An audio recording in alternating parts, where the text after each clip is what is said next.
Keterbukaan informasi yang ada telah mempermudah umat manusia untuk sebanyak mungkin melakukan kebaikan, khususnya di bidang pengembangan ilmu pengetahuan. Pada era sekarang, seseorang bisa memperdalam berbagai macam disiplin ilmu pengetahuan tanpa pergi ke tempat yang jauh di sana untuk menuntut ilmu.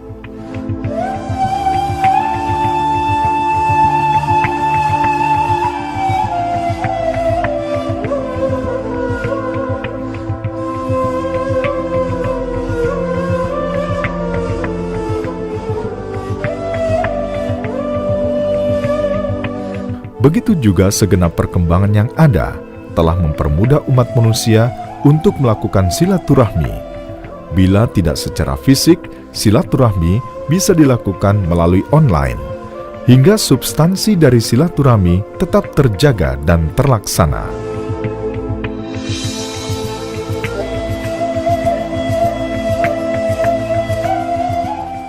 Arus informasi ini kan sesuatu yang berjalan. Cara kita mensikapinya seperti apa?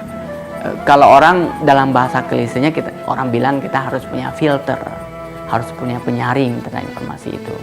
Tapi penyaring yang dimaksud itu apa?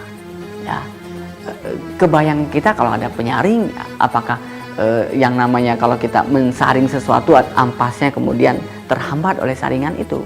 Nah, bagaimana kemudian ampas-ampas yang ampas-ampas pengaruh negatif itu bisa tersaring, tidak masuk ke dalam diri kita? Penyaring apa yang harus kita lakukan? Ya memang orang harus beragama. Orang harus mengamalkan nilai-nilai agama dalam kehidupannya. Orang itu harus memiliki tameng agar tidak terhantam oleh segala sesuatu pengaruh buruk. Itu ya tidak ada jalan nilai agama. Nilai agama, ilmu pengetahuan, itu dua hal itu yang saling terkait. Punya ilmu, kemudian dia agamanya kuat.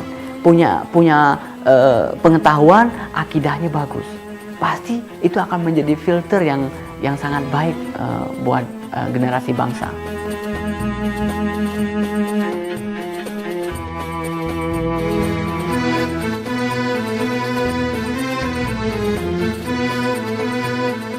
Dalam salah satu hadisnya, Nabi Muhammad SAW menegaskan agar segala hal dipermudah, selama hal itu tidak haram. Yassiru walatu asiru. Kini, berbagai macam perkembangan yang ada telah membuat segala hal menjadi lebih mudah dalam menyambung silaturahmi, lebih mudah dalam memperbanyak sahabat, dan lebih mudah dalam mengembangkan ilmu pendidikan.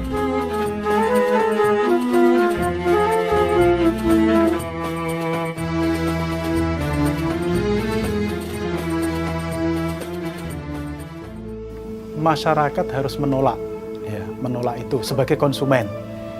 Kekuasaan masyarakat itu kan sebagai konsumen, dia punya kebebasan untuk menerima dan menolak. Maka kita gunakanlah kebebasan kita untuk menolak.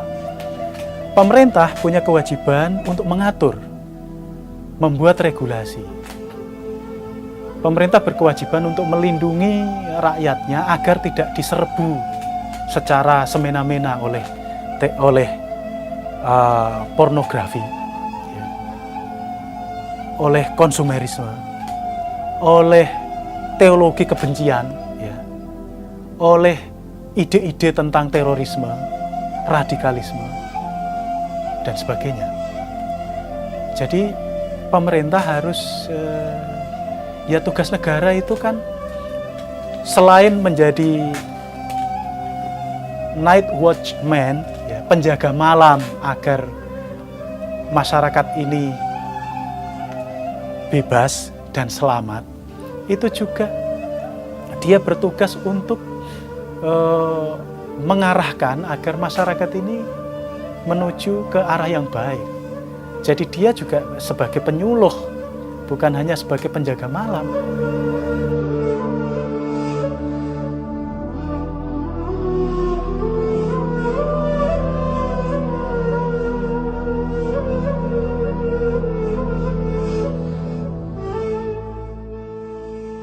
Pada zaman dahulu, seorang ulama harus melakukan pengembaraan intelektual ke kota-kota berpenduduk Muslim seperti Mekah dan Madinah, hanya demi untuk mengetahui sahih tidaknya sebuah hadis.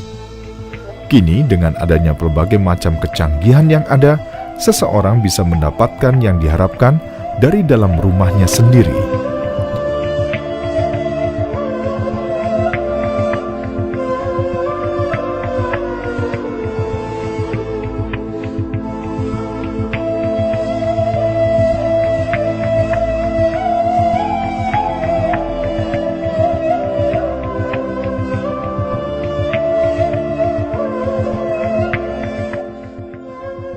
Inilah yang sejatinya dilakukan oleh semua pihak dalam memanfaatkan kecanggihan informasi yang ada, hingga semua kecanggihan yang ada menimbulkan hal-hal positif yang sangat dianjurkan oleh Islam, bukan justru melahirkan hal-hal negatif yang diharamkan oleh Islam.